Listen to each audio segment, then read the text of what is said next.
embargo, esto empieza a teñirse de otro color, de color rojo, con la segunda ola del feminismo, que a mi juicio, esto es parte de mi propia tesis, tiene su punto de arranque en las teorías del socio intelectual de Marx, de Engels.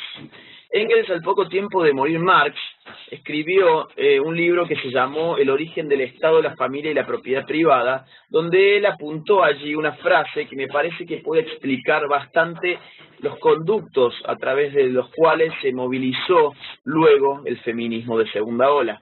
Él dice, y ahora encomillo, en la familia el hombre es el burgués y la mujer es el proletariado. En la familia el hombre es el burgués y la mujer es el proletariado. ¿Qué significaba esto? Significaba que se podía hacer un parangón entre la lucha de clases y la lucha de sexos. En esa época no se hablaba de géneros. Estamos hablando más o menos del año 1884. En esa época lo que se pretendía en todo caso con esta emulación de la lucha de clases y la lucha de géneros era que esta última fuese funcional a la revolución del obrero. Por eso lo que se le decía a la mujer en el feminismo marxista, digamos, de segunda ola, lo que a la mujer se le prometía era que, triunfado el comunismo a través de la revolución del obrero, que a su vez era la consecuencia indefectible de, digamos, la lucha de clases, la mujer iba a verse liberada de sus cadenas.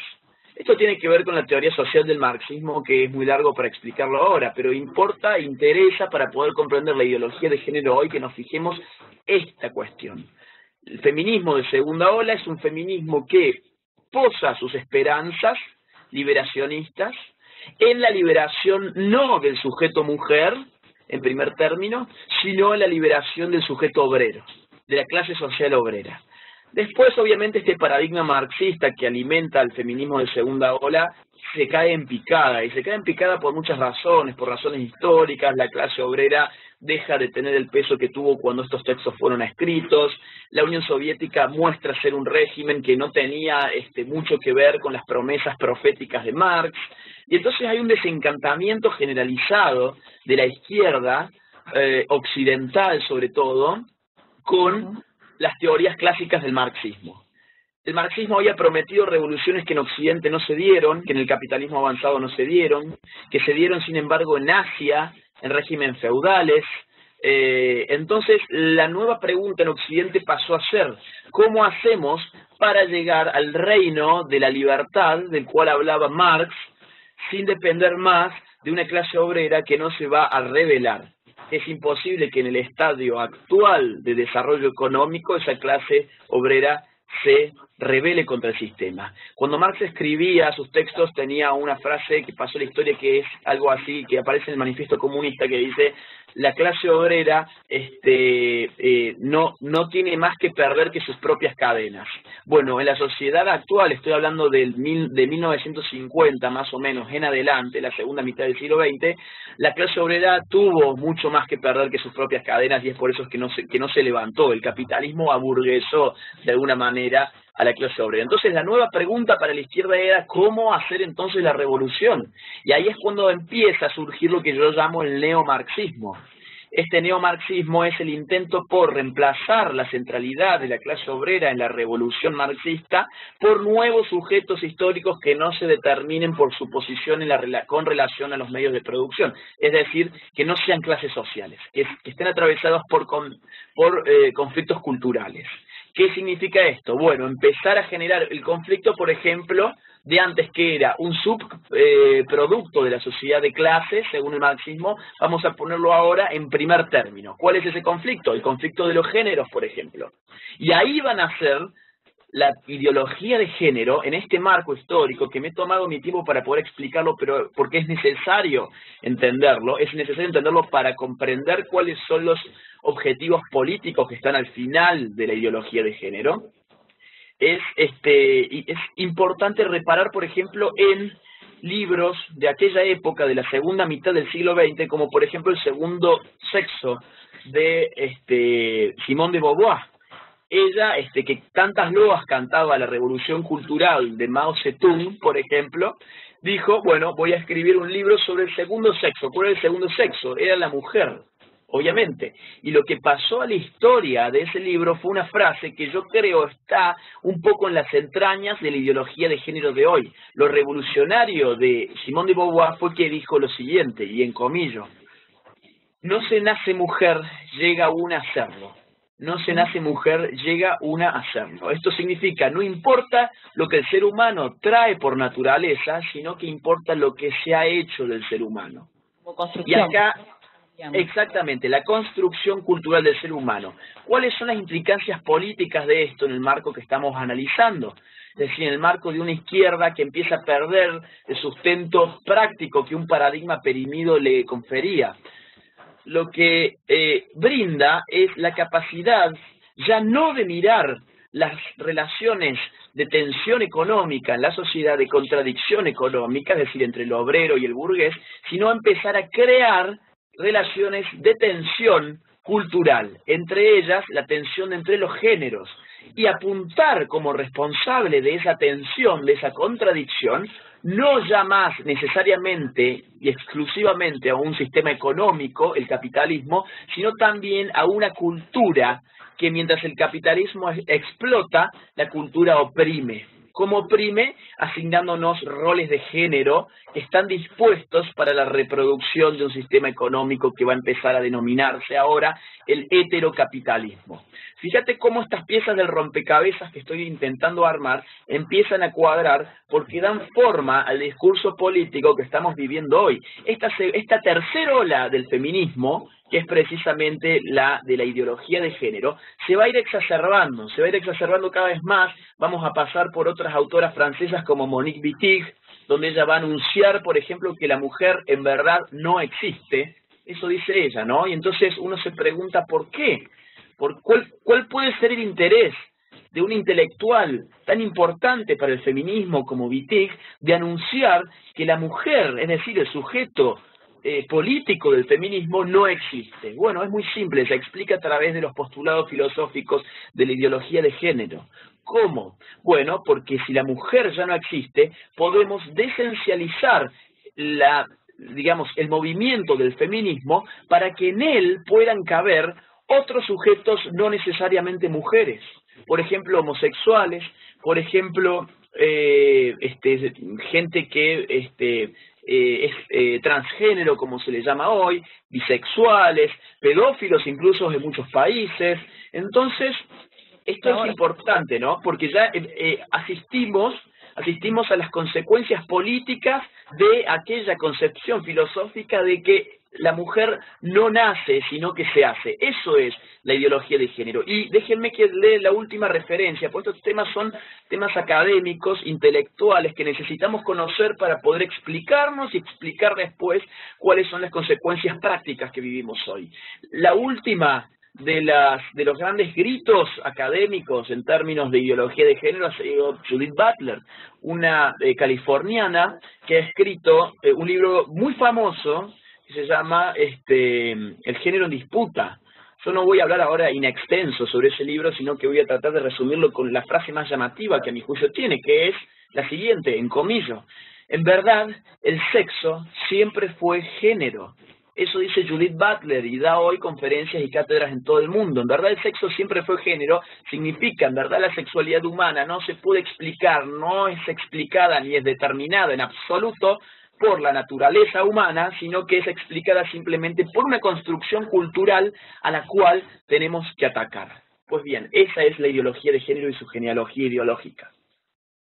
Gracias más bien por la explicación. Eso es lo que más necesitamos, ¿no? Que se amplíe el tema, porque si no damos un marco general, ¿cómo se va a entender, no? Entonces, en verdad, justo ahorita mandamos saludos a Mateo, a Oscar, a Arturo, a Sonia, a Jessy, que están sintonizando, están haciendo muchas preguntas, en verdad, para ti, Agustín, pero vamos un poco con los tiempos, porque sé que está full, así que ¿cómo ves tú? Yo sé que estás revisando ya la currícula, ¿no? Obviamente hay tiempo todavía para que tú llegues, pero en marco general, ¿cómo ves tú que se pueda, qué daño haría o qué trasfondo tendría para la familia, para los niños, ¿no? Que se enseñe la ideología de género en los colegios en general, ¿no? Sin puntualizar en la currícula del Perú, sino en general esta ideología de género que se quiera enseñar a los niños desde pequeñitos, 2, 3 años de pre-kinder, ¿Cómo lo ves tú? Mira, antes que nada es un ataque al orden espontáneo. Esto obedece a marcos de ingeniería social que aplastan precisamente la autonomía individual. Tener la pretensión estatal de adoctrinar a niños, no en conocimientos que le hacen falta efectivamente para su desarrollo como seres humanos y en el marco social y en el marco de su futura profesión, sino meterse con la intimidad de la sexualidad y de alguna manera empezar a preformarla a través de los aparatos coercitivos del Estado, anuncia ya un avance del totalitarismo, ¿no? Los grandes teóricos del totalitarismo han siempre tendido a regular la sexualidad en ese sentido, en prescribir cuestiones sexuales desde el Estado. Eso es lo que estamos viviendo hoy. De hecho, la vieja izquierda, yo hablé un poco sobre la vieja izquierda, esa izquierda de Engels, de Marx, de Lenin, era una izquierda que ya advertía, por ejemplo, que la familia era un contrapeso natural para las pretensiones expansionistas de un Estado. Es decir, allí donde había familias más fuertes en términos de la autonomía grupal, el Estado podía adoctrinar digamos, en menos magnitud. El Estado tiene vía libre allí donde la familia menos fuerza tiene. Entonces, está en el interés de esta nueva izquierda de retomar esas banderas contra la autoridad familiar, que Marx y Engels y Lenin antes la pensaban en otros términos, porque pensaban que el medio para destruir la familia era, insisto, la revolución obrera, que iba a quitar, digamos, la moral, la religión, la familia, el derecho, el propio Estado, era la sociedad sin clases. Hoy lo que se ve es que eso no se puede dar así. Entonces tenemos que buscar otras maneras de ir limitando, socavando el grupo familiar. ¿Para qué? Para que el Estado pueda avanzar sin grandes restricciones sobre la mente de los individuos. ¿Qué mejor cosa que hacerlo a través de algo tan caro para la intimidad como la sexualidad? Y yo, saliéndome un poco de este marco general que estoy planteando, quisiera ver y repasar con ustedes algunos casos concretos que se están dando en el mundo, en los avances de la ideología de género. Fíjense que atrás de estos discursos liberadores, porque obviamente ellos van a presentar la ideología de género como una instancia de emancipación sexual, de liberación, etcétera, no se aplica de tal manera allí donde la ideología de género mayormente domina.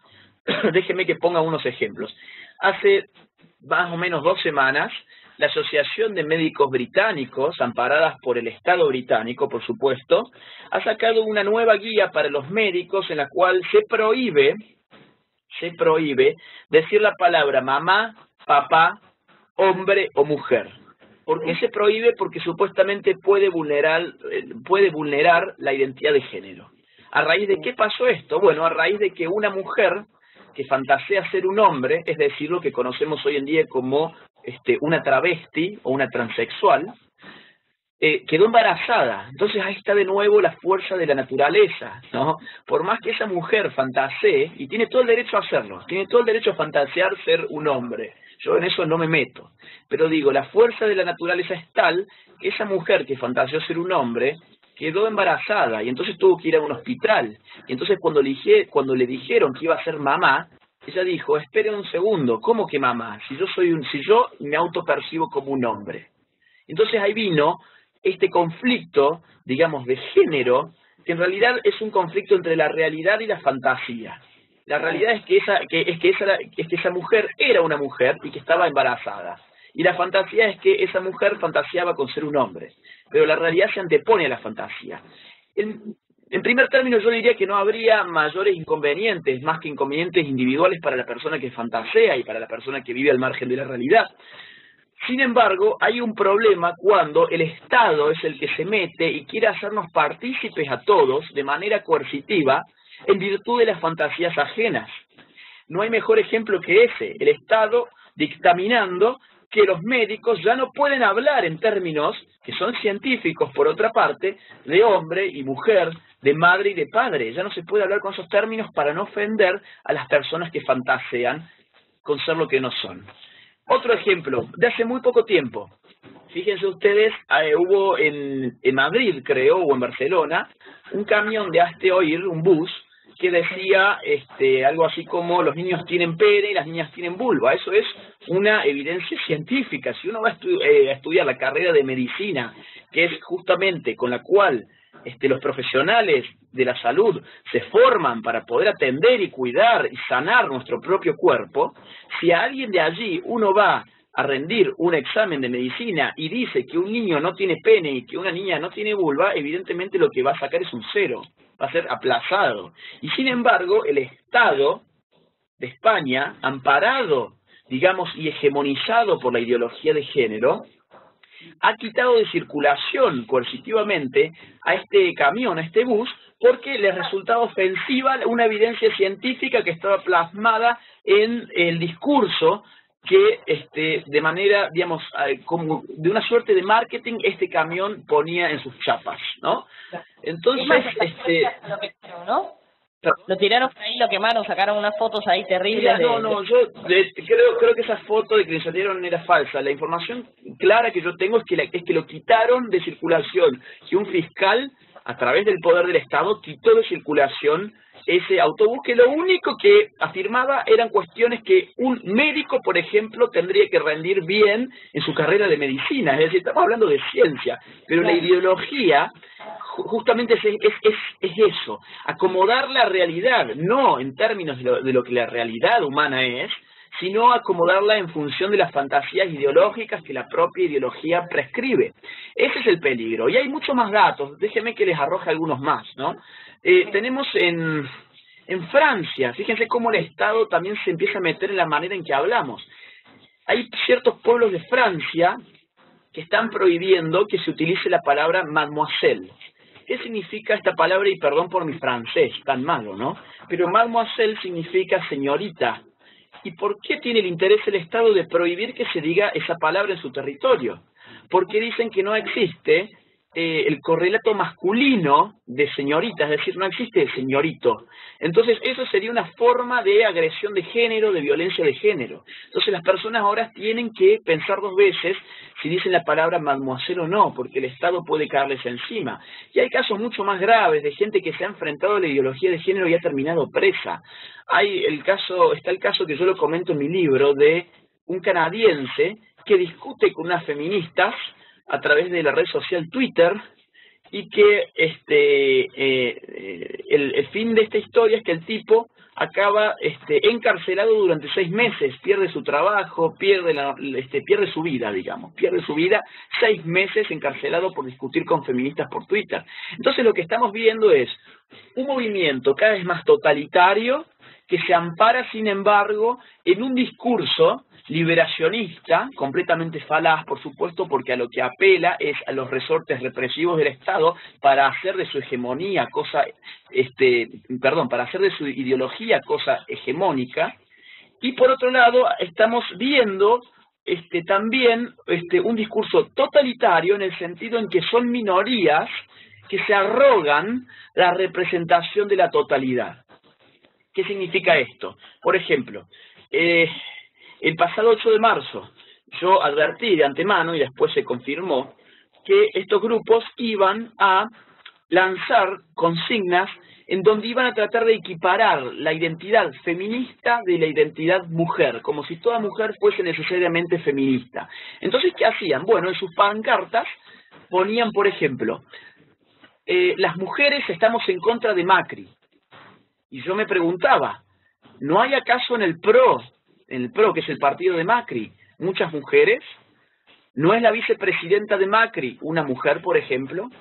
Entonces lo que se antepone para que una mujer obtenga plenamente la cualidad de mujer es el previo requisito de su adscripción a la ideología feminista, a través de un discurso que enarbolan minorías minúsculas, porque los ideólogos de género son muy pocos, son muy inteligentes y tienen mucho apoyo financiero y tienen mucho apoyo mediático, pero son poquitos. Hay muy pocas chicas y mujeres en general que se asuman como feministas. Las encuestas que se han hecho en ese sentido en el mundo, que no son muchas, pero existen, como en Gran Bretaña, dan cuenta que solamente una minoría ínfima de mujeres se asume como feministas. Entonces, estos movimientos hacen mucho ruido porque los medios están con ellos y el poder también financiero está con ellos y el poder político también en su mayoría está con ellos y sin embargo esta minoría recurre a un discurso de representación de la totalidad de la cual carece. Entonces estamos teniendo ese doble problema que acabo de explicar, ¿no? Es una situación muy compleja. Yo sé que a veces hay gente que me hace ciertas críticas porque dice que me explico de manera un poco intrincada. Eso puede deber a la formación en ciencia política que yo tuve, pero creo que es un problema complejo y las cosas complejas no se explican de manera simple.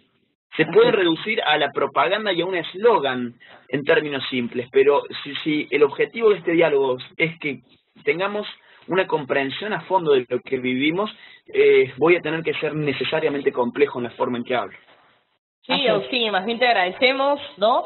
Todo este tiempo, con mucho cariño, con mucho profesionalismo que explicas. Más bien, nos vamos al segundo bloque. Tú nos vas fijando ahí cuánto tiempo te queda. Ojalá que en el segundo bloque podamos estar todo el bloque contigo. Serán más o menos unos 2 minutitos de break y 10 minutitos del segundo bloque. Y tú nos vas avisando ahí, porfa, por el WhatsApp cuánto tiempo más te queda, porque sabemos que andas full. Y mil gracias, en verdad, por concedernos esta entrevista. Nos vamos con el segundo bloque y con la pregunta que es ¿qué hacer al respecto? Así que oyentes, teleoyentes, radio oyentes, sigan ahí. Sabemos que están con muchas preguntas. Lamentablemente el tiempo es cortito, pero les agradecemos mucho estar ahí siguiendo, ¿no? Por todos los medios que hay. Gracias, Agustín, y nos vemos con Agustín en el segundo bloque en Providas en Acción.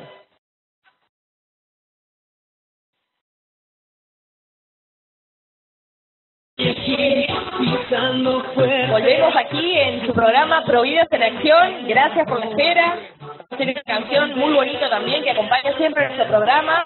Ahorita, bueno, hemos tenido ahí un temita con el Messenger Live, pero vamos a seguir en audio con Agustín Laje, que felicitamos, ¿no?, su aguerrida convicción para defender a la familia, defender la verdad, sobre todo lo que está atrás de la ideología de género, que es nociva, que es muy mala para cualquier persona. Como él bien indicaba, nos ha dado toda una experiencia, ¿no?, todo un conocimiento a nivel científico, porque él bien explica de que nosotros, los providas, estamos, ¿no?, defendiendo el tema de la defensa de la vida de la familia, vemos a la luz de la ciencia, a la luz de cualquier persona puede revisar, puede investigar y va a estar ahí muy claramente. No es una ideología, no es un comentario o una opinión de Agustín, ni de Sofía Lacana, ni de Susan, sino es un tema científico que respaldamos porque es lo que nos lleva a la verdad. Ninguna persona puede ser libre si no es a través de la verdad. Entonces nos vamos acá con Susan, que va a hacerle unas preguntas más en este segundo bloque.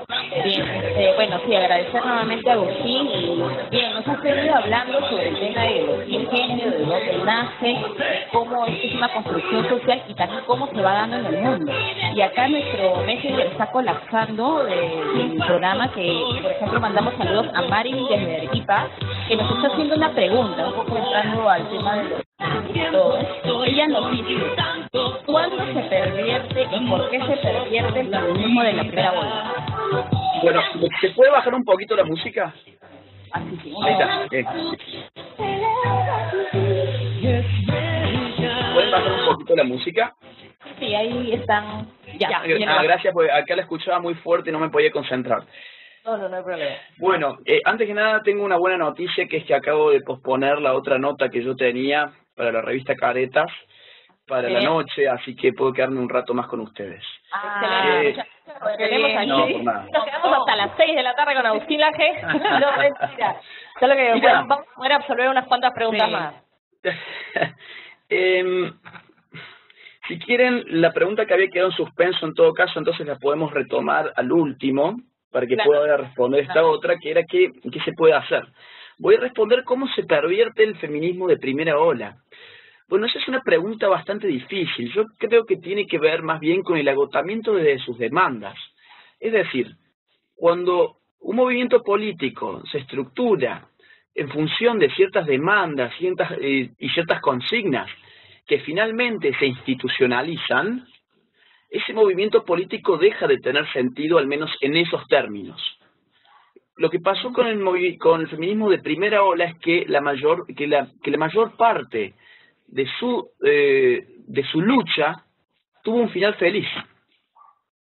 Es decir, llegamos a un mundo donde la mujer está integrada en el sistema político, donde vota y puede ser votada, al punto de que, por ejemplo, en mi país tuvimos durante 8 años a una mujer digamos, al frente del Estado argentino. Fue una gran desgracia, por otro lado, pero no porque sea mujer, sino porque era Cristina Kirchner, ¿no? Ese es otro tema. En Chile tienen ahora una mujer frente al Estado chileno. Ustedes estuvieron muy cerquita de tener a una mujer, a Keiko Fujimori. Tenemos en Estados Unidos, donde todo el mundo daba por sentado que iba a ganar una mujer, Hillary Clinton, y de hecho la mayoría la votó, pero por el sistema electoral de Norteamérica ganó Donald Trump. Pero, claro, como se ve, no hay ningún impedimento para que la mujer llegue, incluso en los países del primer mundo, del capitalismo más avanzado, a las esferas más altas del poder político. Quien conduce el Estado alemán, el más importante, sin lugar a dudas, en este momento de la Unión Europea, es una mujer, Merkel. Entonces, bajo esta realidad, donde la mujer ya no solamente puede votar, sino incluso ser votada, y no solamente ser votada, sino incluso llegar a las esferas más altas del poder, la primera ola empieza a dejar de tener mucho sentido. Tenemos hoy en día, por otro lado, ¿qué pedían las feministas de la primera ola? Pedían la incorporación de la mujer a las universidades. Bueno, en términos globales, hoy en día hay un 33% más de egresadas mujeres que de egresados hombres. Entonces, no solamente hoy en día la mujer ha podido acceder a la educación universitaria, sino que además tiene más éxito que el hombre allí. Vamos a ver el terreno económico, que era otro de los grandes problemas, que la mujer no puede salir de su casa. Bueno, y esto ya tiene que ver, quizás también se toca un poco con el feminismo de segunda ola, ¿no? Los derechos económicos, la inserción de la mujer en la industria, etcétera, etcétera, ¿no? ¿Qué pasa hoy? Bueno, hoy tenemos la sociedad postindustrial globalizada, donde el sector servicios es el sector más importante de la economía global y el cual está integrado en un 54% por mujeres. Entonces, las demandas que articularon fundamentalmente el discurso del feminismo de primera ola se agotaron por su triunfo, se agotaron porque se hicieron realidad. Y hubieron muchas mujeres que cuando esto se cumplimentó, dijeron, hemos llegado a lo que queríamos, hemos llegado a una sociedad de igualdad ante la ley. Y hubieron otras mujeres que no se conformaron con eso. Y entonces ahí empezaron a decir, no, pero acá hay otros problemas. ¿Por qué, por ejemplo, no sé, hay más físicos hombres que físicas mujeres? ¿Por qué, por ejemplo, hay más, qué sé yo? Bueno, ¿por qué algo que se dice hoy, efectivamente, por qué hay más ajedrecistas hombres que ajedrecistas mujeres? Entonces, fíjense ustedes, lo que se instituye a partir de esa modificación del interés ya no es una igualdad ante la ley, sino una igualdad a través de la ley. Es decir, poner a la ley para que, en vez de asegurarnos la igualdad ante ella, nos haga iguales, que es otra cosa. Porque para ser iguales a quienes no son iguales, hay que tratarlos de maneras desiguales. Entonces, ahí hay un gran problema, ¿no? Que es típico de la izquierda. Entonces, fíjense ustedes, ¿no? Por orden espontáneo se ha dado, por ejemplo, que a más hombres les interese la ingeniería mecánica que a las mujeres. Y por orden espontáneo también se ha dado que a más mujeres le interese, por ejemplo, digamos, las lenguas. Hay muchas más mujeres hoy que traducen el inglés al español de lo que hombres hay que traduzcan el inglés al español. Entonces, es como que yo ahora diga, acá estamos bajo un régimen de la mujer, de la opresión de la mujer sobre el hombre, porque hay más mujeres que saben hablar mejor inglés que los hombres. Es una soncera. Es una cuestión que se explica mucho más fácilmente a través de concepciones de división del trabajo social y de los intereses que espontáneamente cada género manifiesta. Pero lo que hace la ideología es inyectar un conflicto donde no hay. Entonces, por ejemplo, vuelvo al caso del ajedrez. donde efectivamente hay toda una cruzada y hay feministas que alegan y han habido unas discusiones mediáticas que son increíbles, en donde dicen, ¿por qué hay menos mujeres jugando ajedrez que hombres? ¿Y cuál es la respuesta? Porque el ajedrez es un deporte machista. ¿Y por qué es un deporte machista? Dicen. Bueno, ellas explican lo siguiente, porque para ganar el juego no hace falta matar a la reina. El rey es el que determina la victoria del juego. A pesar de que el rey se puede mover menos casilleros que la reina, pues la reina, para quienes sepan jugar al ajedrez, se puede mover a lo largo y a lo ancho de todas las formas posibles. En cambio, el rey puede mover solamente un casillero por turno. Entonces, como la mujer es más habilidosa que el hombre y sin embargo no determina el triunfo del juego, es un deporte machista. Lo cual es un absurdo porque lo podríamos plantear en términos completamente opuestos. ¿Por qué justamente hace falta hacer un homicidio en vez de un femicidio para ganar el juego, ¿no? Esas son las interpretaciones, digamos, que ideológicamente se pueden hacer. ¿Por qué los peones son ellos, son los peones que son los que están en la vanguardia y que tienen que ir a dar las primeras luchas en el ajedrez, y son hombres? ¿Por qué entonces estamos bajo un matriarcado? ¿Es un juego matriarcal? No seamos tan ridículos, gente, no seamos ridículos y dejemos de ideologizar para meter el conflicto dentro de la sociedad, ¿no? Bien, bueno, por acá tenemos otra consulta de Soledad, ¿no? Que nos dice, ¿cuál fue la situación más significativa que haya acontecido en Ucrania, ¿no? Por ejemplo, para la sociedad que en un momento aceptó la ideología de género. ¿Qué reacción hay contra todo esto? Mira, no conozco puntualmente, te soy franco, el caso de Ucrania. Yo no podría hablar, conozco algunas cosas, pero como son datos aislados, que no han tenido un estudio sistemático, yo la verdad lo que prefiero es simplemente hablar de los casos donde he hecho un estudio, digamos, fuerte y sistemático y generalizado y donde he podido chequear las fuentes. Yo sé que ha habido reacciones contra la ideología de género en muchos lugares, y esto no es nuevo. Mira, yo te voy a decir algo. Ucrania en algún momento fue parte de la Unión Soviética. La Unión Soviética tuvo dos grandes liderazgos, digamos, estrictamente marxistas, el de Lenin y el de Stalin. Lenin venía con unas ideas de revolución sexual, de las cuestiones que hoy llamamos de género, que en ese momento no tenían ese nombre. Entonces, cuando Lenin subió al poder, hizo algunas de las cuestiones que hoy llamaríamos políticas de género. ¿Qué hizo, por ejemplo? Legalizó el aborto. ¿Qué hizo, por ejemplo? Colocó casillas públicas para tener relaciones sexuales adentro de ellas. Es decir, si yo voy por la calle y me encuentro con una mujer, me meto dentro de una casilla pública y tengo relaciones sexuales en ese espacio común. Esos son dos ejemplos. Hay muchos ejemplos más que están en mi libro. ¿Qué pasó cuando vino Stalin? Bueno, Stalin se ve en el marco de la Segunda Guerra Mundial con una sociedad completamente diezmada en términos morales, donde la familia estaba diezmada, donde el aborto se había convertido en el principal método anticonceptivo. Ustedes escuchen eso, el aborto como principal método anticonceptivo de la Unión Soviética, donde la natalidad estaba reducida a su mínima expresión, y donde todo esto en conjunto, en un marco de Segunda Guerra Mundial, evidentemente no era bueno para la sociedad rusa de ese momento. Entonces Stalin, por fuerza mayor, tiene que dar marcha atrás con todo esto, y tiene que abolir, de alguna manera, todas estas políticas que hoy llamaríamos de género, que instauró Lenin. Se vuelve a prohibir el aborto, incluso se llega a crear el mito de la familia soviética, ¿no? Yo puedo dar esa referencia histórica pensando en Ucrania, pero porque no puedo abordar el tema desde la actualidad de hoy, porque como digo, no he hecho un estudio sistemático sobre lo que pasa hoy en Ucrania en términos de ideología de género. Sí veo en el mundo reacciones en general, en términos amplios, sí veo en el mundo que empiezan a haber muchas reacciones contra este tema, lo cual me llena, digamos, me llena de esperanzas, diría, me llena de esperanzas porque es un poco el movimiento de la dialéctica. Se ha exacerbado tanto la tesis de la ideología de género que necesariamente ha surgido su reacción, su antítesis. Los que estamos contra la ideología de género y quienes recién nos estamos empezando a escuchar.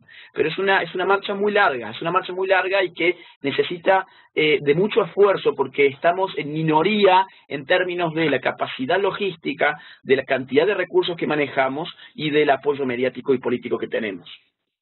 Claro, ¿no? Bien, como tú decías, Agustín, y hacemos un llamado, en verdad, a la población en general, no solo a Perú, sino a la población en general del mundo, que nos empapemos del tema, porque en verdad nosotros también vemos todo el tiempo que escriben a la página de Red Jóvenes Pro Vida Perú o a otras páginas que defienden la vida y la familia y nos atacan sin fundamentos, nos atacan escuchando un comentario del vecino, de la tele, que ya vemos que todos los medios de comunicación en su mayoría están súper bien pagados para defender sin bases, pero defender a como sea, jalándose los pelos aunque sea, pero defender la ideología de género. Entonces, a veces nos vemos pocos. Uno, lo importante es conocernos, ¿no? Ahora ya conocimos a Agustín Laje, podemos conocernos entre otras personas para saber cuando pasa algo, porque esto es una réplica, ¿no? No es algo que nació en Argentina o en Perú o en Chile, no. Son potencias que en verdad quieren reducir a como dé lugar el tema que inventan también que hay una sobrepoblación, pero no es así, porque bien tú decías, es más difícil no dominar pues a 3 millones de personas que a 300.000 personas, entonces quieren acabar con la reproducción de Sudamérica, que nosotros estamos arraigados en cuanto a principios, a valores, ¿no? Que realmente defendemos la familia y la vida y tenemos que instruirnos, porque si no nos instruimos, pasa como acá que mucha gente lee la currícula y encima sale a decir gente normal, gente común y corriente de familias, ¿no? Que dicen, acá no hay nada de ideología de género, pero claro, si tú no has leído nada de ideología de género y ves un cuaderno cualquiera, lees y dices, acá no hay nada, porque si no sabes lo que buscas, ¿cómo vas a encontrarlo? Entonces hacemos un llamado realmente porque no nos da pena, nos da impotencia ver de que esto se puede, hay un riesgo muy grande, porque ya tú bien has detallado en los diferentes países cómo se va introduciendo esa ideología, el daño que puede hacer, ya nos vas a hablar en un ratito, ¿no? Lo nocivo que es, qué podemos hacer al respecto, pero también nosotros desde acá, desde Providas en Acción, decimos, uno es capacitarse, que tampoco pues no esperemos llegar pues a todo lo que sabe Agustín Laje, ¿no? Que felicitamos en verdad todos los estudios que ha podido tener, el interés del tema, porque esto no es que él ha estudiado, no sé, pues una maestría de género, porque si estudiamos una maestría de género ya sabemos quién nos va a enseñar la ideología de género, nos van a enseñar la ideología y no nos van a enseñar la realidad del género, porque como bien sabemos, el género no es malo, el término género no es malo, el riesgo es cómo lo utilizamos, ¿no? Entonces aquí tenemos otra pregunta que dice, ¿por qué la... Perdón. A ver, Agustín, ¿sí ibas a comentar algo? Sí, quería comentar algo rápidamente, haciendo algunos apuntes de lo que has dicho vos que me pareció muy interesante. Vos sabés, por ejemplo, cuando vos dijiste, cuando uno va a estudiar una maestría de género, etcétera, va a estudiar lo que la ideología de género te propone, y es completamente cierto. Tanto es así que yo cuando escribí el libro negro de la nueva izquierda junto con Nicolás Márquez, yo estaba trabajando en ese momento en Utah, en Estados Unidos. Tres cuartos de ese libro lo escribí desde Utah. Este dato es importante por lo siguiente, porque estando en Estados Unidos tenía acceso a todas las librerías del mundo prácticamente por internet y de manera muy simple. Yo pedía un libro y me llegaba en 5 días desde Inglaterra, desde Italia, desde Francia, desde donde fuera que estuviera. Cosa que estando en Argentina no se da así, por supuesto. Tuve entonces que hacer un rastreo exhaustivo de todo el material, o prácticamente todo el material que estaba a mi alcance, sobre cuestiones de género y de feminismo, prácticamente te diría en todo el mundo, a través de portales como Amazon, como iBooks, como Iberlibros, como La Casa del Libro. Son, digamos, muchos portales donde recurren a una inmensidad de títulos y son muy fáciles de conseguir. Yo no encontré libros contra la ideología de género. Digamos, la clave del éxito de mi libro es que es prácticamente, te diría que único. Es único. Encontré solamente dos libros. No voy a decir su nombre porque voy a decir que me parecieron malos. Me han parecido muy malos porque yo veía que no tenían ningún conocimiento sistemático de las discusiones académicas, ideológicas, históricas y políticas que estaban atrás de la ideología de género, y era casi como una catarsis que estos libros hacían. Entonces ni siquiera me sirvieron para mi trabajo. Yo tuve que hacer teoría desde cero. Yo no hice una maestría de género. Yo creé mi propia maestría de género, digamos. ¿Cómo? Tuve que recurrir a inmensidad de libros. Para poder escribir este libro tuvimos que revisar y estudiar más o menos 120 o 130 libros. Están todos al último puesto cuáles son los títulos, y todo lo que está en mi libro está citado siempre al pie de página, ¿no? Entonces 130 libros, todos a favor de la ideología de género. Entonces, efectivamente, no hay no hay una facilidad, digamos, para acceder a discursos intelectuales que no vayan de la mano de la ideología de género. Hay algo más que vos has dicho que me parece muy importante, por otro lado, que es la necesidad de instruirse. Miren, a mí yo hace algunos días estaba dando una conferencia en una ciudad de Mendoza, de acá Argentina, y vinieron unas chicas y me consultaron que ellas ahora iban a entrar en la universidad y que qué sugerencias les daba. Y justamente mis sugerencias son dos. Informarse, pero no creer que con la información sola basta. La otra es formarse, ¿sí? Que es lo que vos has mencionado como instruirse, es exactamente lo mismo. Informarse y formarse. Informarse, ¿por qué? Porque necesitamos tener un contacto con la realidad, saber qué está pasando, conocer los hechos concretos. Pero formarse para poder hacer una interpretación clara de esos hechos. Porque los hechos pueden ser interpretados de distintas maneras según los lentes que cada uno use. Entonces, pulir bien nuestros lentes es una manera de ver la profundidad de los hechos. Ver, por ejemplo, que quizás no esté de manera explícita en la currícula de Perú la cuestión de la ideología de género, en el sentido de que no van a hacer, por ejemplo, como se hace en otros países, un instigamiento a la transexualidad de los niños, pero que sí se abren muchas puertas para el ingreso de la ideología de género y ya empieza a haber una relativización de lo que la sexualidad humana significa. Y acá viene otro punto que también mencionaste vos, y el cual yo lo remarco, la importancia del género. Acá no vamos a decir que el género no importa. El género entendido, el género entendido como el aspecto cultural de la sexualidad. Por supuesto que nuestra sexualidad también está dada por el género. ¿En qué sentido está dada? Que está enriquecida.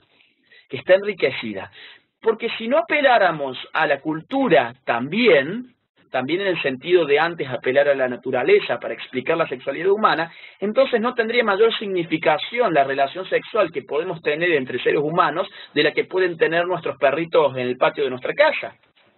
Ahí sí hay una explicación de la sexualidad dada únicamente, monopólicamente, digamos, por la naturaleza. Nuestra sexualidad se explica, primero que nada, por la naturaleza. Porque si a nosotros creamos una cultura que va en contra de lo que nuestra naturaleza establece, la realidad ahí mismo nos va a poner un tope. Como fue, por ejemplo, el caso de esta británica que comenté hace un rato, que fantaseaba con ser hombre, pero después apareció con un bombo, es decir, con una panza, con un niño adentro de su panza, ¿no? Entonces, nuestras culturas tienen márgenes de discrecionalidad, tienen márgenes de acción, márgenes de innovación, márgenes de imaginación, pero necesariamente están restringidos lo que culturalmente podemos ser a lo que naturalmente somos. Entonces, nuestra sexualidad es una dialéctica muy compleja entre naturaleza y cultura, donde este segundo término, para que nuestra sexualidad funcione, tiene que estar subordinado a lo natural. Vamos a suponer el caso, por ejemplo, ¿a ustedes les parece una cultura bella la de ciertos lugares donde el Islam rige y donde se mutila el clítoris de las niñas? Por supuesto. Bueno, eso es un caso de una cultura también que no va de la mano con la naturaleza sexual. La naturaleza sexual de la mujer es tener vulva, tener clítoris, y lo que hacen ellos es mutilarlas. Ahora bien, lo que yo jamás escucho es ninguna feminista que se preocupe por esto. Otro caso más que nos da a hablar, y que justamente acá la formación importa, porque tenemos este hecho, pero con la formación, conectando todo el marco interpretativo que conocemos, nos damos cuenta que entonces esto significa, en última instancia, que las demandas del feminismo no tienen por beneficiaria a la mujer, porque no se preocupan por la mujer como tal, sino que tienen por beneficiario a una estrategia política asociada al intento de resurgir de un neomarxismo. Exacto, claramente. Y bueno, la pregunta, ¿no? Que una de las tantas preguntas que nos estaban haciendo era ¿por qué la ONU apoya todo esto, ¿no? Porque obviamente esos organismos deberían protegernos como país, al contrario, ¿no? Nos desprotegen, nos dejan desvalidos de. Entonces, ¿qué es lo que persigue la ONU con este apoyo que hace a todo lo que va contra la naturaleza? Mira, yo voy a dar una respuesta lo más sintética posible porque es un tema ultra complejo. es un tema que tendría sus aristas económicas incluso, sin lugar a dudas. Por este momento voy a dejar de lado ese aspecto. Voy a tratar de entender cómo los aparatos políticos muchas veces se determinan por los movimientos intelectuales. Lo que estamos viviendo ha sido programado desde por lo menos la década de 1970 hasta hoy, sino un poco antes también, quizás los 60, quizás parte de los 50. Han sido movimientos intelectuales minoritarios, pero que no han tenido ninguna respuesta clara y firme en el momento en que la tendríamos que haber dado. Digo las tendríamos en términos plurales porque yo ni existía lógicamente, soy del 89. Esos movimientos intelectuales, académicos, empezaron a crecer cada vez más en la academia. Y la academia es, digamos, el principal espacio de reproducción y producción del sentido común de las personas. Todo lo que nosotros pensamos, ¿se escucha? Sí, se escucha. Todo lo que nosotros pensamos y que pensamos muchas veces que es una realidad dada, son creaciones intelectuales que ni siquiera conocemos quién es el autor. Por ejemplo, cuando nosotros damos por sentado que votar está bien, o que vivimos, o que tener una república está bien, nosotros estamos perdiendo de vista toda la lucha intelectual que tuvo por conclusión esa conclusión. Y fueron luchas de siglos. Lo mismo se podría aplicar como esquema lógico a lo que está pasando ahora. Acá hay una lucha que empezó en la academia. Acá hay una lucha que empezó en los sectores intelectuales y que pronto, de forma gradual, de forma progresiva, no sin gran esfuerzo y no sin bastantes décadas de por medio, empezó a filtrarse en el sentido común de la gente. Voy a poner un ejemplo práctico. Hace un rato hablábamos sobre el periodismo. Ustedes me decían, claro, los periodistas son todos rehenes de la ideología de género, y yo comparto. Ahora bien, la pregunta de fondo es, ¿por qué son rehenes de la ideología de género? Bueno, tenemos que reparar en sus procesos de formación, en su oficio de periodista, en su profesión de periodista. ¿Dónde se formaron? ¿Qué textos leyeron? ¿Quiénes les dieron clases? ¿Quién les dio su título? ¿Quiénes les dieron los espacios que ocupan hoy? Entonces, es un tema bien complejo, pero yo quiero llevar esa lógica al terreno de la política porque la pregunta es sobre la ONU. Los políticos son presos en un marco democrático, son de alguna manera presos de lo que la gente ya piensa. Un político que quiera hacer política y ganar una elección desde cero, diciendo todo aquello que la sociedad no piensa en este momento, o que por lo menos se da la sensación de que no piensa así, es un político que se presta a perder una elección y a malgastar sus recursos políticos y económicos. Si yo hoy en día salgo, por ejemplo, a postularme con este discurso, lo más posible es que, número uno, todos los medios se me tiren encima, y número dos, y por consecuencia del número uno, yo pierda esa elección. Bajo esta lógica es que la política empieza a llenarse de grandes ignorantes que toman los discursos políticos hegemónicos y dominantes que ya están instalados en la sociedad y los reproducen desde la política. Ustedes están viviendo eso. Hay primero un movimiento ideológico intelectual que crea las bases para que después esto se extienda como sentido común, y después hay un político que recoge eso y reproduce desde el poder del Estado esos discursos porque son su llave de acceso al poder. Esos son los mismos políticos que hoy ocupan también organismos internacionales como la ONU. Entonces, la reacción a esto, insisto, tiene que ser una reacción en muchas esferas. Obviamente la esfera política, la esfera mediática, pero también la esfera intelectual. Estos discursos, al ser en su raíz intelectuales, tienen que ser desarmados intelectualmente, que es lo que he intentado hacer yo, junto con Nicolás Márquez, por supuesto. Bien. Bien, bueno, gracias Agustín por estos alcances.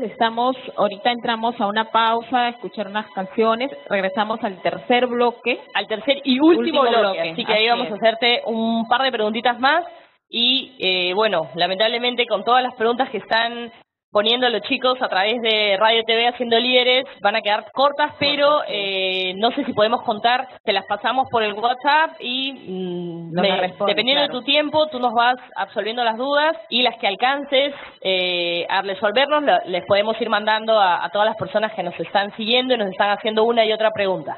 Y caso contrario, no se olviden que voy a estar dando varias conferencias en Perú, ¿sí? O sea que están todos invitados, va a haber instancias de feedback. Quienes no coincidan conmigo pueden ir a hacer un debate incluso en el momento del feedback. Están todos invitados. En el marco de respeto, cualquiera puede entrar a una charla mía.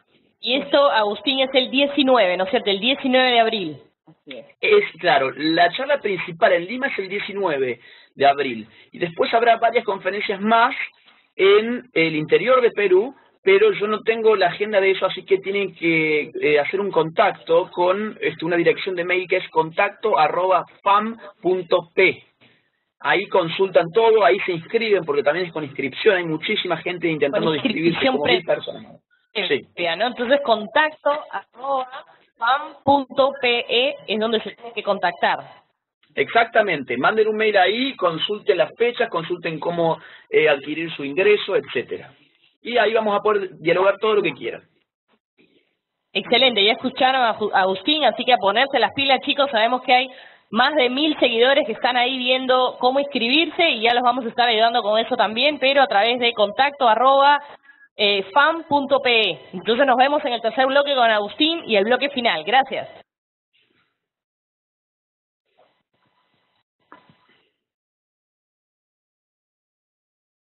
Y bueno, aquí en el último bloque de Providas en Acción, su programa que siempre los jueves al mediodía está con ustedes de 12 a 1.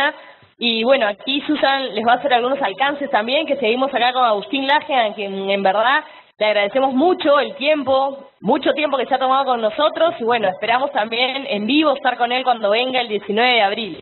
Por supuesto, gracias a ustedes. En nuestro último bloque, en nuestro programa Providas en Acción, ¿no?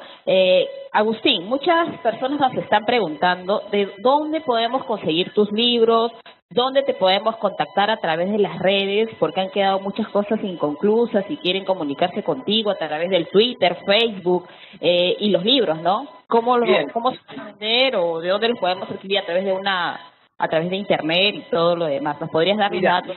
Sí, varias cuestiones. Yo siempre nunca puedo ser breve. Lo siento mucho, es una capacidad de la cual no dispongo. Miren, a ver, el libro hoy se puede conseguir en Amazon como ebook, es decir, como libro digital. Ustedes simplemente pueden entrar en amazon.com, ponen el libro negro de la nueva izquierda y así lo bajan como ebook.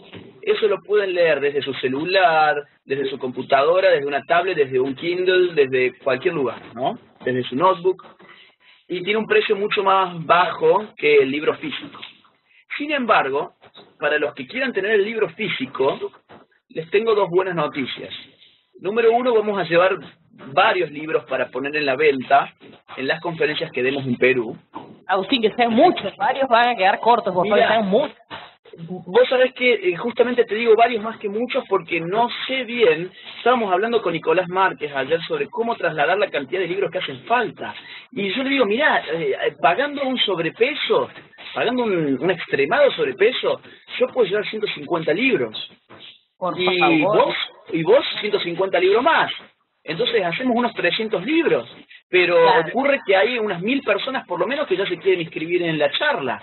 Y por otro lado tenemos un montón de otras charlas para dar durante toda una semana a lo largo de Perú. Entonces estamos con ese problema, estamos viendo cómo lo solucionamos. Si mandamos a que se impriman libros ahora mismo allí en Perú, cosa de tenerlos desde allí, si poder mandar desde acá libros por encomienda, ya vamos a ver cómo hacemos. No puedo asegurar que haya mercado para todos, que haya una oferta para todos, por eso traten de llegar en hora ese día y hacer fila para comprar el libro. Va a estar a la venta el libro ese día. Y hay otra buena noticia, que es que luego de de las charlas que demos, cuéntanos, Agustín, dando la exclusiva. Sí, va a empezar a imprimirse el libro en Perú, edición peruana. Así que van a poder en exclusiva para la... Todavía nadie lo sabe, nadie lo sabe, pero ya estamos casi cerrando el trato para que después algunas fundaciones puedan tener los derechos del libro en Perú y van a empezar a imprimirlo y distribuirlo allí. Así que, ¿quién les dice? Quizás dentro de 1, 2, 3 meses lo empiecen a ver en las librerías peruanas. Ajá, y escucharon la exclusiva. El tema de las redes, perdón, el tema de las redes que me había quedado. Miren, ustedes yo uso más que nada mi perfil de Facebook y mi página de Facebook. Tanto en uno como en otro, mi página la encuentran fácilmente, es Agustín Laje, Laje con J, Agustín Laje. Y mi perfil...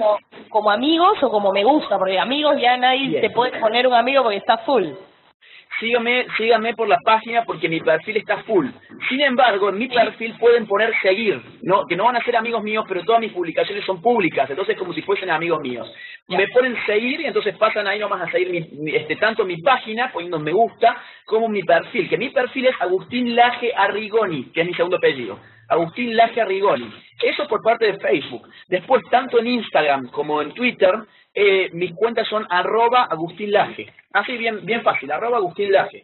Y bueno, me pueden seguir por ahí, yo uso mucho las redes, justamente creo que nuestra lucha hoy en día, como tenemos vedados los grandes medios de comunicación, se está desempeñando con mucha fuerza por las redes, así que es bueno que nos mantengamos todos en contacto a través de esos medios. Asteres es full tuitero, él repitea, lo bueno es que te contesta de inmediato, es por ahí que pudimos contactarnos con Agustín a través del Twitter, ¿no? Agustín, y entonces contesta de inmediato, así que chicos, los animo a que le escriban a través de alguna duda, alguna apreciación o algo, y desde acá, desde Lima, Perú, ya estamos ansiosos para que vengas y nos des nuestras ponencias, ¿no? Acá te paso con... ¿Sí? Hago solamente una mínima salvedad, yo respondo todo, o trato de responder todo, pongo todo mi empeño para eso, menos las amenazas de muerte, que no son poquitas, Esas sí que no las respondo. Sí, en verdad, y justamente eso, ¿no? Rescatando lo que dices, me comentaban mucho sobre ti, nos comentaban, ¿no? Bueno, Susan es la experta en todo lo que es Twitter, Instagram, ¿no? De la red, ella es la psicóloga, ella es psicóloga terapeuta provida acá de la red, porque como te decíamos, y te escribí un poquito ahí en el correo, nosotros somos una agrupación de profesionales y algunos estudiantes voluntarios comprometidos con todo esto de la defensa de la vida y la familia, con el único interés de transmitir la verdad, hacer puentes, por eso es que se llama red, ¿no? Ya tenemos 7 redes a nivel Perú y una en el extranjero que es Jóvenes Defensores de la Vida en Santo Domingo, así que Dios quiera que podamos seguir creciendo, que esté en todo el Perú, justamente para poder, como tú bien puntualizabas, informar y formar, ¿no? Ya de ahí pues cada uno en libertad elegirá qué hace con su vida, pero no podrá quejarse que no tuvo la información completa, ¿no? Entonces aquí tú nos puntualizas que acá en exclusiva en Radio TV Haciendo Líderes nos has dicho que van a imprimir, ¿no? Están viendo todo el tema para poder imprimir los libros aquí, que sería fabuloso, sería súper, en verdad, porque muchísima gente está escribiendo que quiere el libro. ¿Qué libros? Eso creo que no puntualizaste. ¿Tienes el libro el libro negro de la Nueva Izquierda y algún otro más? ¿O solo ese libro? Bueno, yo escribí varios libros y Nicolás Márquez todavía es más, ¿no? Nico Márquez es el coautor del libro negro de la Nueva Izquierda. Él es un poco más grande que yo y él tiene más o menos 14 libros publicados. Y yo tengo 5 libros publicados, pero sobre el tema género, solamente este. Los otros son libros que tienen que ver más bien con la situación de Argentina, con la historia argentina, con la política de Argentina. No creo que esté tanto en el interés de lo que hemos estado hablando dentro de esta charla.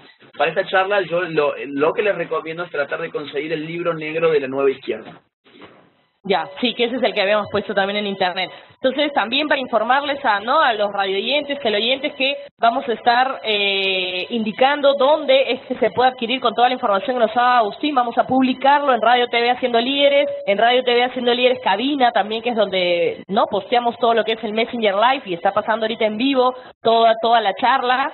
Ahí también vamos a poner, todos los lugares donde se van a vender, también cuando nos manden todo el programa, que nos vamos a poner en contacto también con FAM. Agradeceríamos también que nos puedan pasar el programa que va a tener acá Agustín en las diferentes ciudades, porque la red está en Ica, en Chiclayo, también tenemos conexión en Huacho, Huancavelica, Trujillo, Tacna, Cusco, Arequipa. Entonces sería ideal para poder ya informar, para que también los jóvenes vayan, las familias, porque esto en verdad tiene que saberse, tiene que conocerse qué hay detrás.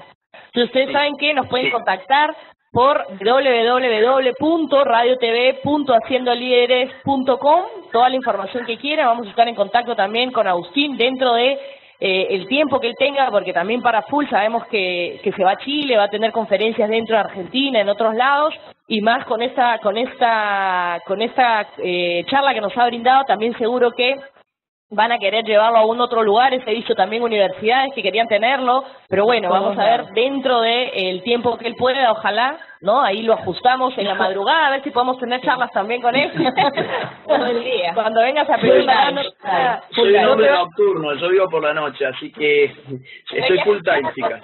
Universidades que hacen una conferencia o un debate, porque acá hay una universidad muy fuerte también, Agustín, que se llama la Universidad Católica del Perú, la PUC, ¿no? Ahí tenemos también una red de jóvenes, de universitarios que están moviendo ahí el tema con otros grupos pro vida dentro de la universidad para hacer lo posible de tener una conferencia contigo, que más sería un debate, porque ahí hay muchos grupos, la mayoría de los grupos son anti-vida, ahí es que tienen la maestría de género, es una de las únicas universidades que tiene esa maestría de género, ¿no? Que están, sabemos. Sería buenísimo poderte tener ahí, pero bueno, vamos a coordinar con quien te está trayendo, ¿no? Entonces, y también mencionaron, Sofía, de la red.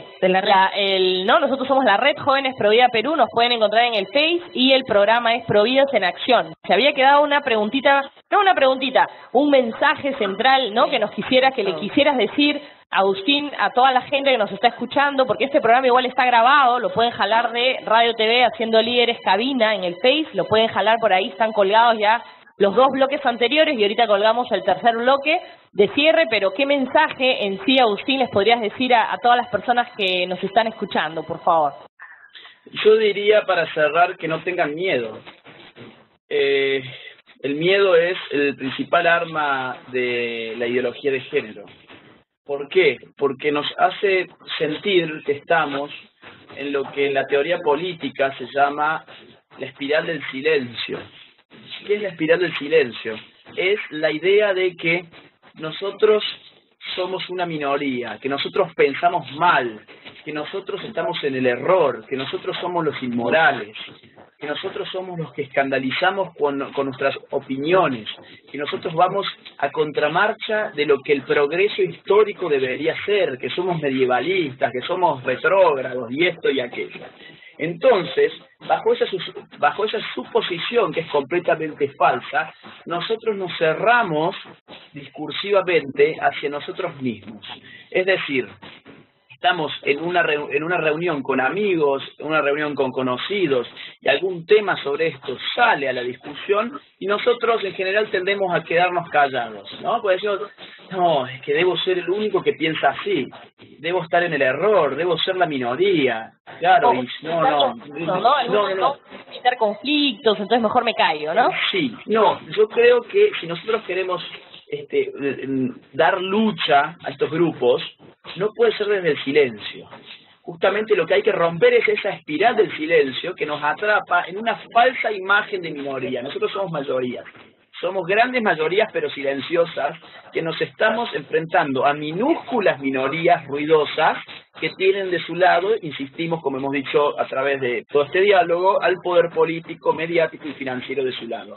Entonces, ¿qué tenemos de nuestro lado? La capacidad mayoritaria de hacer escuchar nuestra voz. ¿Por qué nuestra voz está siendo reprimida en este momento? Porque nosotros estamos autorreprimiéndola. Nosotros tenemos que romper con eso, fijar nuestras posturas, escandalizar a quien se escandalice, molestar a quien se moleste y decir las cosas como verdaderamente pensamos que son. Porque nos vamos a dar cuenta en ese proceso que más de uno se va a acercar a nosotros y nos va a decir, yo también pensaba eso, pero no me animaba a ponerlo de la manera en que vos lo pusiste, pero yo también lo pensaba y me quedé callado. Entonces, con el ejemplo, creo que podemos empezar a despertar mucha gente, empezando por nosotros mismos, hablando nosotros.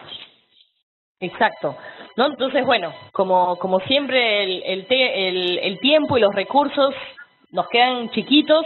En verdad agradecemos mucho este tiempo que ha tomado Agustín Laje desde Argentina, ha dejado sus actividades para atendernos, para dar un poco más de luz al pueblo peruano, ¿no? Que sabemos que, y a todos nos duele el tema esto de los huaicos, que estamos sin agua, que estamos, en verdad, abatidos con todo lo que pasa. No crean que acá Radio TV Haciendo Líderes no está preocupado, por supuesto, también hemos estado mandando ayuda, también hemos estado presentes, hemos estado también, nos hemos sumado a esa cadena de oración, agradecemos a Colombia que ha hecho toda una cadena de oración a nivel mundial, se ha sumado México, Chile, ¿no? Argentina, Colombia, Ecuador se han sumado a todo esto, en verdad agradecemos mucho a los colombianos y a todos en general que se han sumado, ¿no? Para elevar una oración.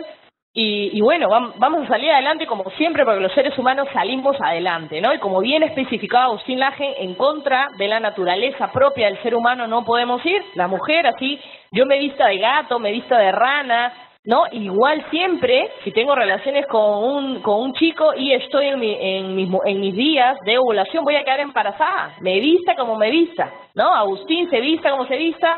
Él ha nacido y va a morir cuando tenga que morir varón, se vista como se vista, y diga lo que diga, las palabras se las lleva el viento, ¿no? Entonces nosotros tenemos que vivir en verdad en coherencia, hacemos un llamado a los jóvenes. Agustín también es un joven que creo que parece de 20, pero creo que tiene 25, no sé en verdad la edad, es importante, ¿no? 28. Pero parece de 18 o 20 años. Bueno, así somos los que defendemos la verdad, así que si ustedes comienzan a defender la verdad, se van a ver mucho más jóvenes, porque la verdad nos hace libres, ¿no? Entonces no es que comamos fruta todo el día, es que en verdad, ¿no? Nos cuidamos en valores, en principios.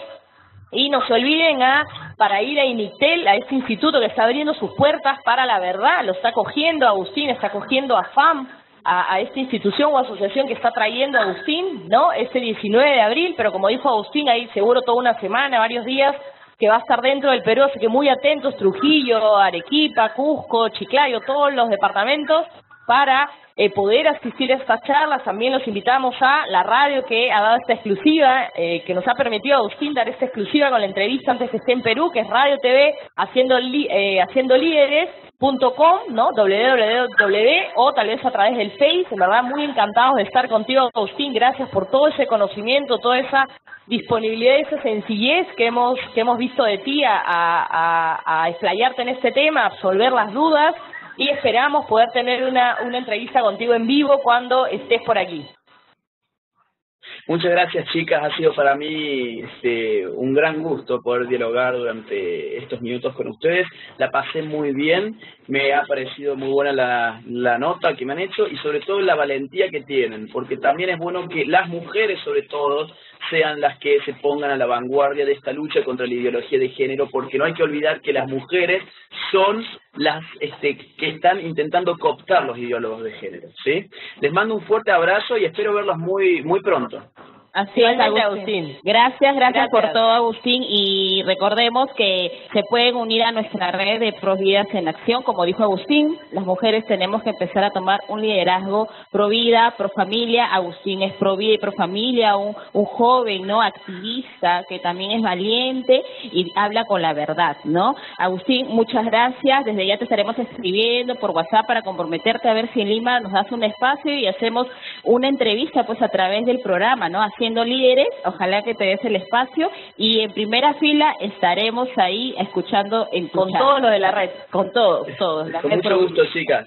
Un fuerte abrazo. Gracias, Agustín. Chao, buenas tardes. Chao.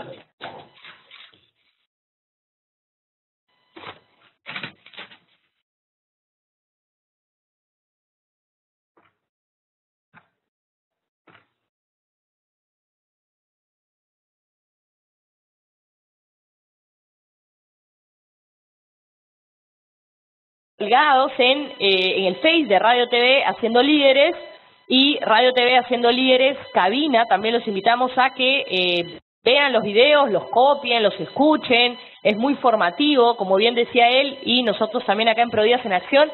Es muy importante capacitarnos, ¿no? Porque siempre ante una coyuntura, ante un problema, ante un tema, nos gusta hablar. Es más, los peruanos somos súper habladores también, como verán, ¿no? Más las chicas a veces nos pasamos de hablar, pero si vamos a hablar de un tema, porque si hablamos de cualquier cosa, podemos hablar de cualquier cosa, pues opinable, pero el tema de ideología de género no es opinable, ¿no? Es un tema que nos ataca, es un tema que atropella los derechos de los padres de familia, a educar en valores, a educar en una sana sexualidad. Nosotros, como bien también Agustín Laje, ¿no? Señalaba, no estamos en contra de ninguna persona.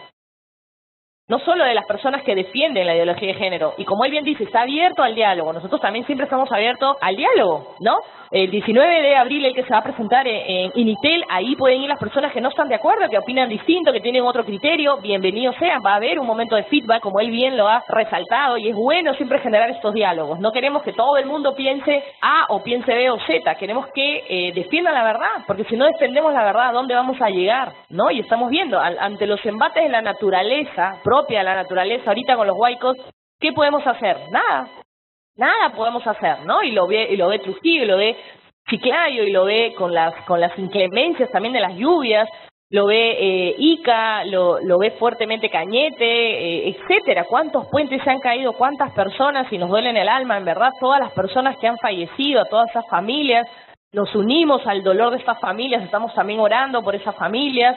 Estamos orando por las personas que han fallecido, oramos mucho también por Angelina Chamorro, ¿no? Que está en recuperación, ¿verdad? Valiente mujer, y así somos las mujeres y en general las personas, ¿no? Las mujeres ahí estamos batallando, eso es ser una persona fuerte, ¿no? Que está, sin embargo, no vemos a ninguna de las feministas ayudando a, no sé si habrá ido a visitar a Angelina Chamorro, a felicitarla, a llevarle víveres, a llevarle agua.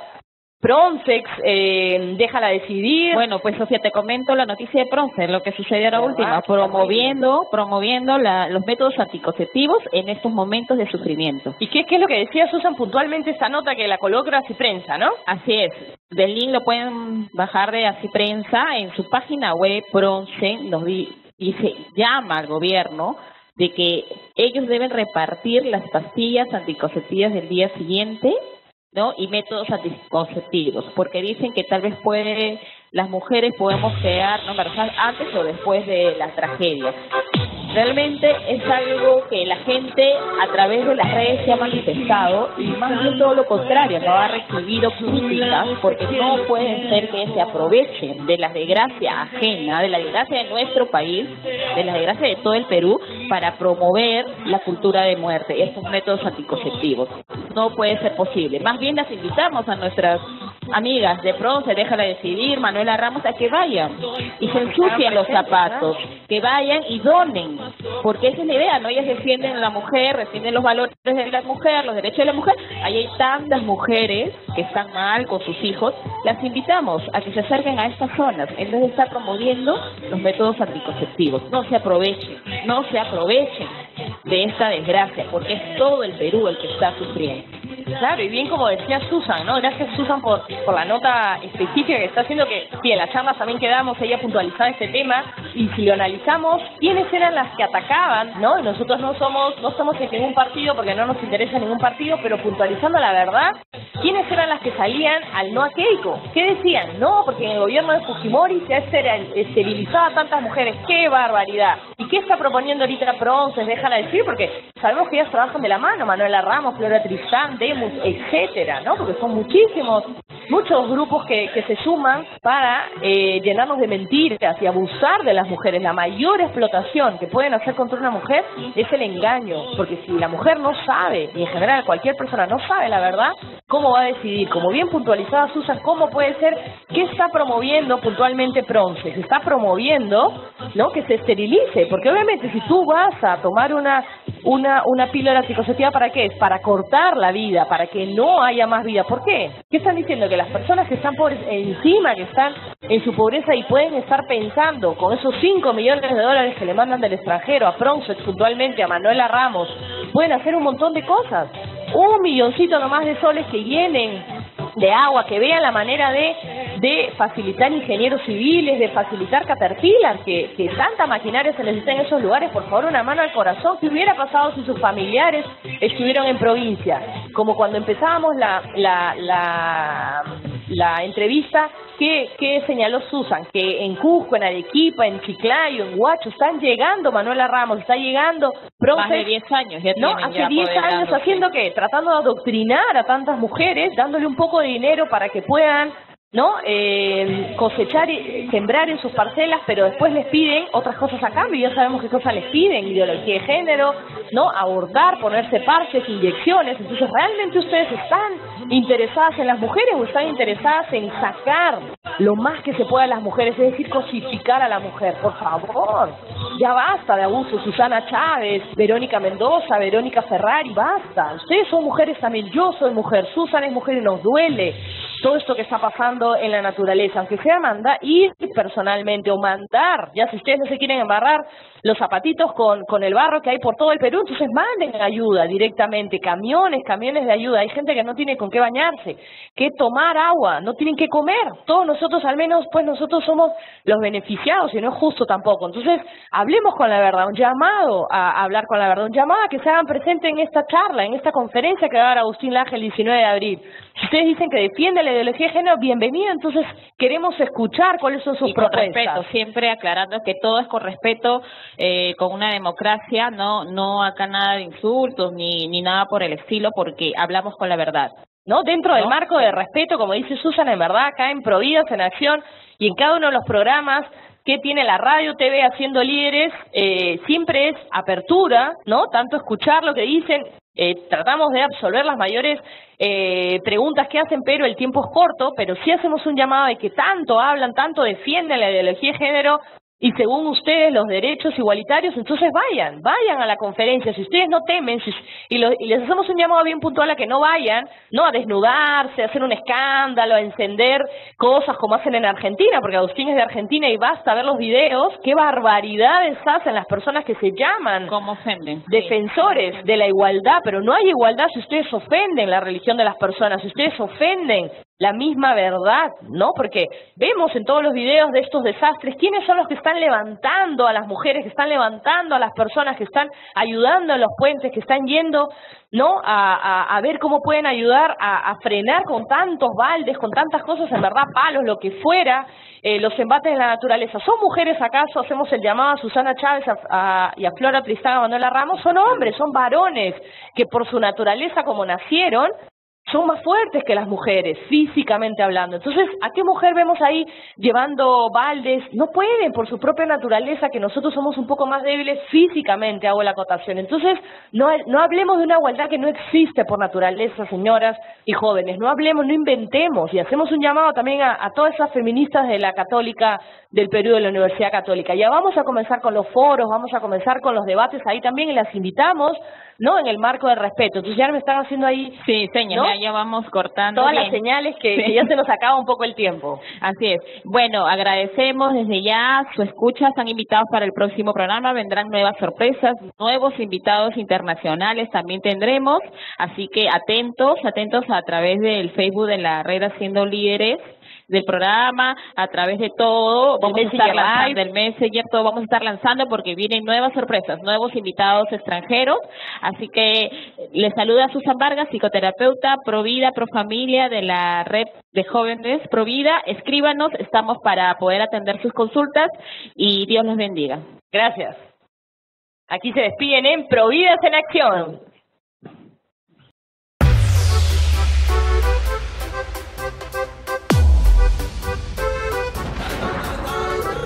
Estoy aquí pisando fuerte, soy la voz de quien no tiene voz. Mi bandera la llevo al frente, amo la vida sin condición. Un paso doy, luchando voy, somos un solo